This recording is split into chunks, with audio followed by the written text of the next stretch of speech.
Good morning students.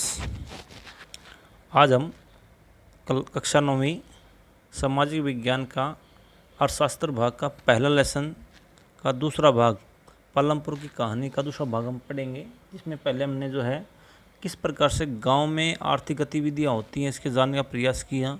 किस प्रकार से लोग जो है वस्तुओं का उत्पादन करते हैं या फिर जो है उत्पादन कार्यों में भाग लेते हैं।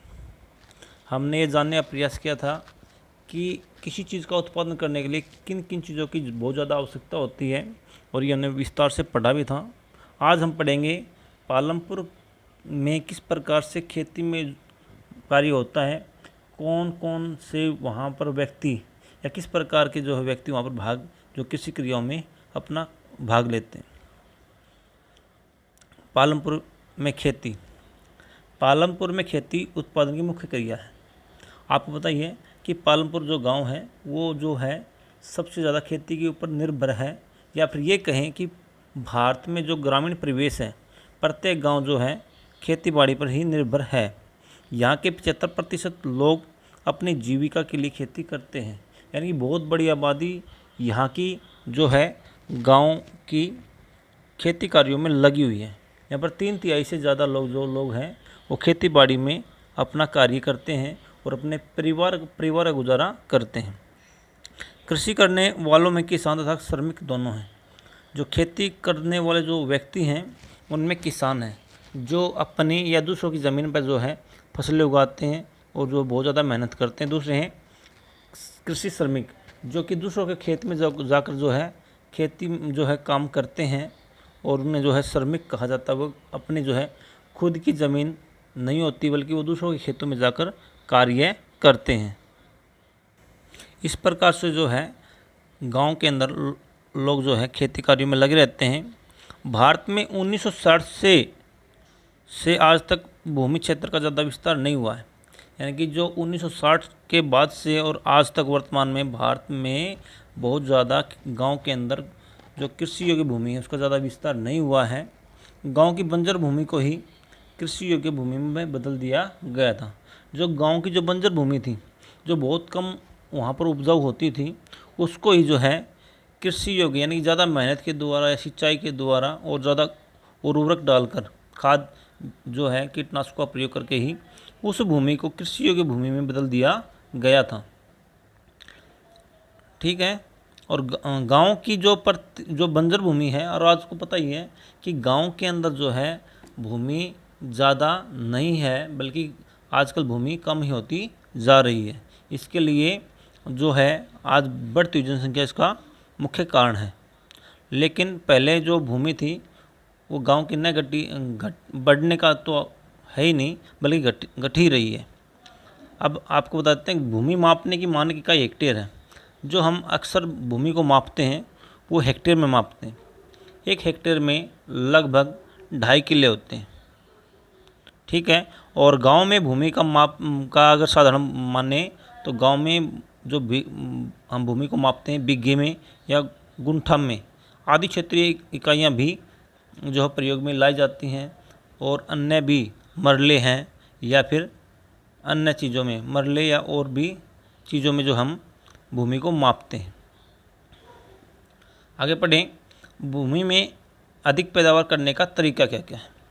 भाई पालमपुर में कौन से कार्य जो ऐसा लगे कि जिससे जो भूमि में जो है अधिक से अधिक फसलें ज़्यादा उगाई जाएं, ताकि हर व्यक्ति अपना और अपने परिवार का पालन पोषण अच्छी तरह से कर सके।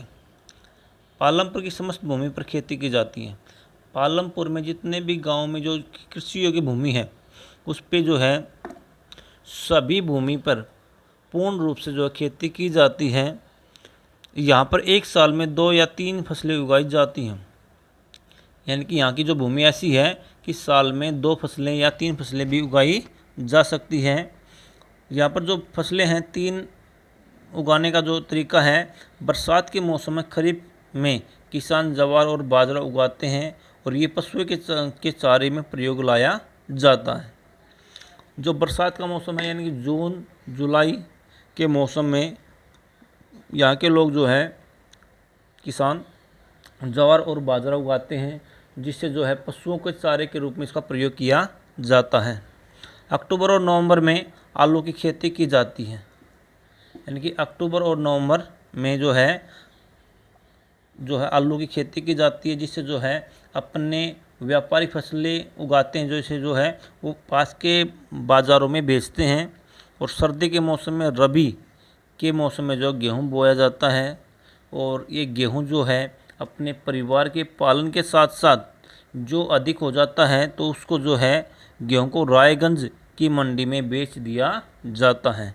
यानी कि यहाँ पर जो है अगर बात करें तो अच्छी फसलें होती हैं, सिंचाई की व्यवस्था है और उर्वरकों का वो ज़्यादा प्रयोग करते हैं, जिस कारण से जो है वो एक साल में 2 या 3 फसलें जो है उगाते हैं।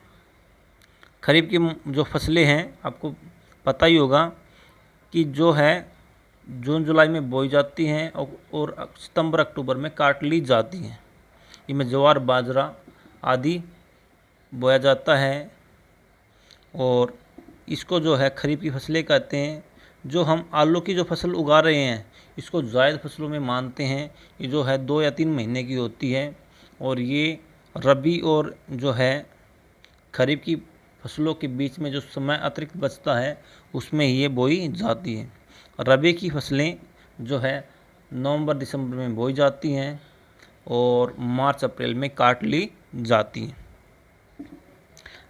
पालमपुर में गन्ने की खेती भी की जाती है। पालमपुर में जो है गन्ने की खेती भी की जाती है, और यह 1 वर्ष की फसल है, यानी कि एक बार बोते हैं। ये पूरे साल जो है इसमें जो है काम करते रहते हैं। गन्ने से गुड़ या चीनी बनाई जाती है, जिसे शाहपुर के व्यापारियों को बेच दिया जाता है। गन्ना जो है एक व्यापारिक फसल है, और गन्ने से जो है गुड़ और चीनी बनाई जाती है, या फिर कच्चा जो गन्ना है वो उसको जो है चारे के रूप में भी प्रयोग किया जाता है। और जो गुड़ और चीनी बनाई जाती है, यहाँ के व्यक्ति जो है शाहपुर एक बहुत बड़ा कस्बा है, उस वहाँ के व्यापारी को बेच देते हैं। पालमपुर में 1 वर्ष में किसान 3 अलग अलग फसलें बोया करते हैं। मैंने अभी बताया था आपको कि पालमपुर में 1 वर्ष में एक ही खेत के अंदर जो किसान हैं 1, 2 या 3 फसलें एक साल में बोते हैं। ऐसा इसलिए कर पाते हैं क्योंकि यहाँ सिंचाई की अच्छी व्यवस्था है। अगर सिंचाई की व्यवस्था अच्छी नहीं होती तो जो है यहाँ पर जो है एक साल में एक ही फसल उगाई जा सकती थी, लेकिन यहाँ पर जो है सिंचाई की अच्छी व्यवस्था है, बिजली जल्दी आ गई थी, तो जो है बिजली से जो है बिजली के ट्यूबवेल लग गए थे, जिससे जो है वहाँ पर पानी की अच्छी व्यवस्था हो गई थी। पालमपुर में बिजली जल्दी आ गई थी, इसका प्रभाव सिंचाई पर पड़ता है।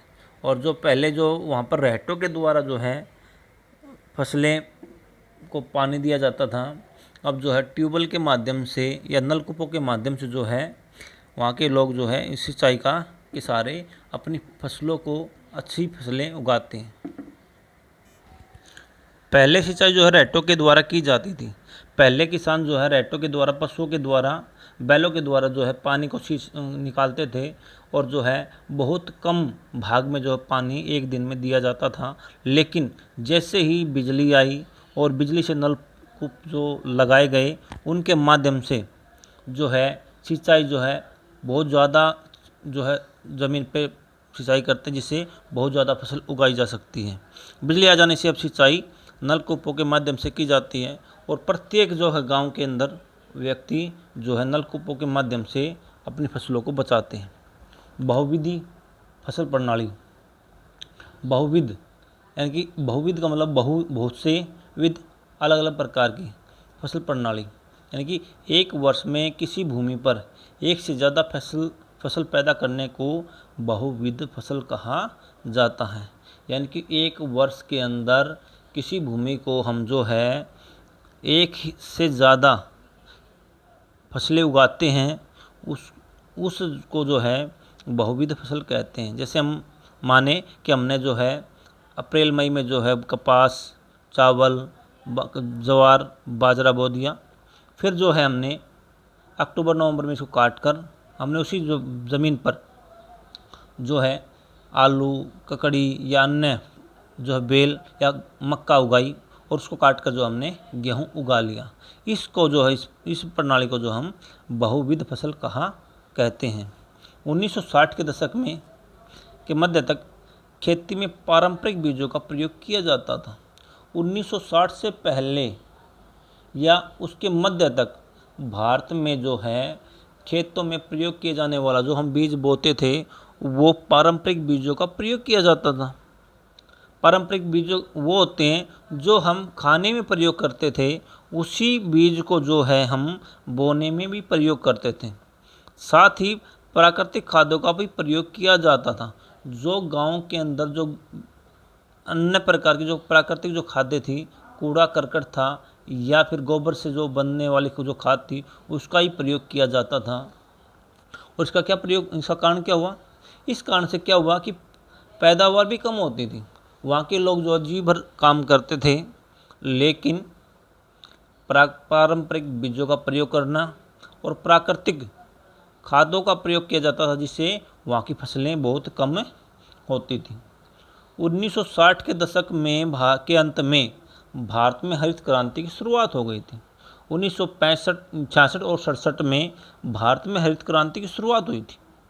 इस शुरुआत के कारण क्या हुआ कि भारत में जो है एकदम से फसलें बहुत ज़्यादा उगाई जाने लगी और जिससे जो है जिससे जो है किसानों की आय बढ़ गई थी। हरित क्रांति के कारण किसान HYV हाइब्रिड बीजों का प्रयोग करता था, जिससे जो है अच्छी फसलें पैदा कर ली जाती थी। और हरित क्रांति से क्या अभिप्राय है? हरित क्रांति का अर्थ है उन्नत बीज, रासायनिक खाद और कीटनाशकों के द्वारा खेती बाड़ी करना या कृषि करना। साथ ही इन बीजों के माध्यम से उन्नत बीज, रासायनिक खाद, कीटनाशक और अधिक सिंचाई के कारण जो है हम जो है कम भूमि पर जो है अधिक फसल उगा सकते हैं, जिससे हमारे यहाँ बहुत ज़्यादा पैदावार हो सकती है। भारत में सबसे पहले हरित क्रांति पंजाब, हरियाणा और पश्चिमी उत्तर प्रदेश में की गई थी शुरुआत, और इसका परिणाम बदला कि पंजाब, हरियाणा, और इस कारण से जो है अधिक फसल उगाना शुरू हो गया था भारत में ही। हाल ही में हरित क्रांति के कारण मिट्टी की उर्वरता कम हो रही है। हरित क्रांति से जो है फ़ायदा भी हुआ, लेकिन इसका नुकसान भी बहुत ज़्यादा किसानों को उठाना पड़ा था। फ़ायदा तो ये हुआ कि किसानों को जो है आय बहुत ज़्यादा बढ़ गई थी, अधिक खाद बीज का प्रयोग करने लगे थे, अच्छे उन्नत बीजों का वो प्रयोग करने लगे थे, ज़्यादा जो है रासायनिक खादों और कीटनाशकों का प्रयोग करने लगे, साथ में अधिक सिंचाई भी करने लगे, जिससे जो चावल, कपास या अन्य बहुत महत्वपूर्ण जो है फसलें वो उगाने लग गए थे। लेकिन हरित क्रांति की जब आई, शुरुआत में जो है इसके अच्छे परिणाम आए, लेकिन धीरे धीरे इसके परिणाम जो है नुकसानदायक होने लग गए थे। इसका कारण था, अगर बात करें हाल ही में, तो हरित क्रांति के कारण मिट्टी की उर्वरता कम हो गई है। भारत में जो है मिट्टी जो है हमारी, वो जो है उपजाऊ बहुत कम हो गई है। इसका मुख्य कारण है अधिक रासायनिक खादों का प्रयोग और अधिक सिंचाई। हम जो है भूमि में अधिक से अधिक खाद बीजों का प्रयोग करने लगे और साथ में अधिक से अधिक सिंचाई करने लगे, जिस कारण से जो है हमारी जो है भूमि बहुत कम उर्वरक हो गई है। नलकूपों से ज़्यादा सिंचाई के कारण भूमि जल स्तर कम हो गया है। हम जो है ज़मीन का पानी का बहुत ज़्यादा प्रयोग करने लगे हैं ट्यूबवेल के माध्यम से, जिसके कारण से जो है भूमि का जल जो है भूमि का जो जल है वो बहुत नीचे चला गया है, और कहीं कहीं तो जो है इसका परिणाम नकारात्मक आने लगा, यानी कि बहुत नीचे चला गया है, कई जो है फीट चला गया है। अगर बात करें राजस्थान में या दक्षिणी हरियाणा में, तो इसका जो है जल बहुत सैकड़ों फुट नीचे चला गया है, जिसके कारण से जो है इसका परिणाम बुरा आया है। आज के लिए इतना ही। अगले भाग में हम जो है गांव के अंदर जो है आर्थिक क्रियाएं किस प्रकार से अन्य होती हैं उसको जानने का प्रयास करेंगे, और तब तक बने रहिए। इसको देखें, लाइक करें, कमेंट करें और सब्सक्राइबर करना न भूलें। नमस्कार।